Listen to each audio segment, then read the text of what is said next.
आपने लोगों के मुंह से ये कहते हुए तो सुना ही होगा कि अच्छे कर्म करो, बुरे कर्म मत करो, ऊपर वाला सब देख रहा है, तेरे तो पाप का घड़ा भर गया है, भगवान तुझे नर्क में भेजेगा। दुनिया के अलग अलग धर्मों में नर्क का कॉन्सेप्ट मिलता है। क्रिश्चियनिटी में इसे हेल कहते हैं और इसे एक ऐसी जगह बताया गया है जहाँ बुरी आत्माओं को उनके कर्म के आधार पर पनिशमेंट मिलती है। लेकिन इस धर्म में कहा गया है कि ये पनिशमेंट एटर्नल होती है, मतलब कि इसका कोई अंत नहीं है। लेकिन और धर्मों में ये पनिशमेंट टेम्परेरी होती है। इस्लाम में इसे जहन्नम कहा गया है और यहाँ पर उन लोगों को भेजा जाता है जिन्होंने अपने अल्लाह के दिखाए हुए रास्ते पर नहीं जाते हैं। और यहाँ पर भी जो पनिशमेंट होती है वो टेम्परेरी होती है। बुद्धिज्म के अकॉर्डिंग इसे नर्क या निराया कहा गया है। तो ये इंसान के नेगेटिव कर्मों का नतीजा होता है, जहाँ इंसान के बुरे कर्मों की वजह से उन्हें वहाँ पर भेजा जाता है और यहाँ लाई गई आत्माओं को बहुत ज्यादा पीड़ा दी जाती है। लेकिन जैसा कि क्रिश्चियनिटी में कहा गया है कि ये पनिशमेंट एटर्नल होती है, लेकिन बुद्धिज्म कहता है कि ये पनिशमेंट एटर्नल नहीं होती है, लेकिन कुछ समय के लिए होती है। और बाद में उस आत्मा ने अपने जन्म में कैसे काम किए थे, अच्छे किए थे, बुरे किए थे, तो उसके बेस पर उसे अगला जन्म मिलता है। लेकिन इस वीडियो में मेनली हम हिंदुइज्म में इसको लेकर क्या कहा गया है उसके बारे में बात करेंगे। तो हिंदुइज्म में इसे नर्क कहा गया है और इसके बारे में पुराण और धर्मशास्त्र में लिखा गया है, जिसके बारे में हम आगे जानेंगे कि ये कैसा दिखता होगा और यहाँ पर लोगों के साथ क्या होता है। तो बुद्धिज्म की तरह ही हिंदुइज्म में कहा गया कि इंसान के बुरे कर्मों की वजह से उसे यहाँ पर भेजा जाता है और आत्माओं को यहाँ पर पनिशमेंट मिलती है जो कि टेम्परेरी नेचर की होती है। तो इंसान के मरने के बाद भी जिंदगी होती है। ये बिलीफ कोई नया नहीं है बल्कि हजारों साल पुराना है। एंशिएंट इजिप्शियन सिविलाइजेशन जो लगभग 5000 साल पुरानी है, उस समय के लोग भी मानते थे कि मरने के बाद भी जिंदगी होती है।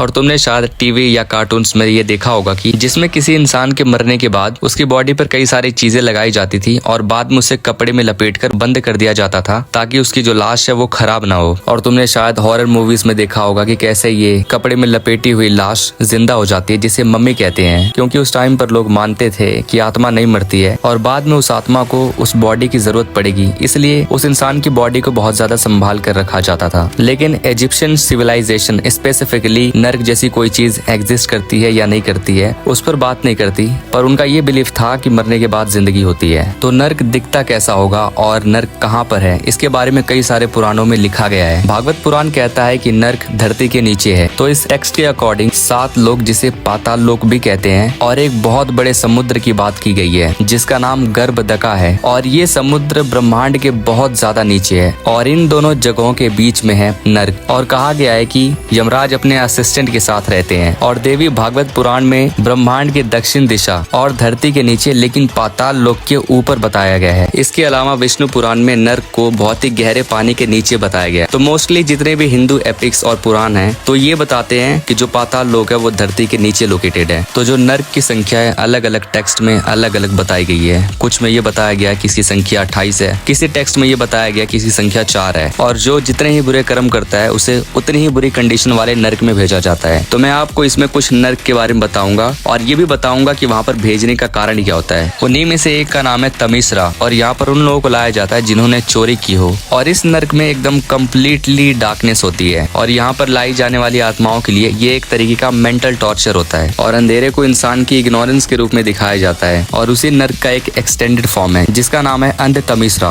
और यहाँ पर भी सिर्फ अंधेरा ही होता है, लेकिन फर्क बस इतना होता है कि यहाँ पर लाई गई आत्माएं इस अंधेरे की वजह से पूरी तरीके से अंधी हो जाती हैं। और रही बात कि यहाँ पर लाया किस लिए जाता है, तो जो इंसान अपने पति या पत्नी को अपने फायदे के लिए यूज करता है उसे यहाँ पर लाया जाता है। और तीसरे नर्क का नाम है राउ रावा और ये बहुत ही ज्यादा डरावना है। तो इस नर्क में पाप करने वाले को सांप के पास फेंक दिया जाता है और ये सांप उसे बार बार काटता रहता है, जिसकी वजह से तो जिसे लाया जाता है वो कंटिन्यूअसली पीड़ा को फील करता है। तो यहाँ पर उन लोगों को लाया जाता है जो किसी की संपत्ति को धोखे से ले लेते हैं। तो ये कुछ नर्क के नाम है जिसके बारे में आपको बता रहा हूँ। उन्हीं में से एक है कुंभी पाका। तो शायद इसको आपने किसी टीवी में भी देखा होगा कि पाप करने वाले को उबलते हुए तेल के अंदर डाला जाता है। तो ये उसी नर्क को दिखा रहा होता है। तो इस वीडियो में बस इतना ही। तो आप इसके बारे में क्या सोचते हो कि तो इसमें कितनी ज्यादा सच्चाई है, क्या ये सच में ऐसा कुछ होता होगा? तो इस वीडियो में बस इतना ही। देखने के लिए धन्यवाद।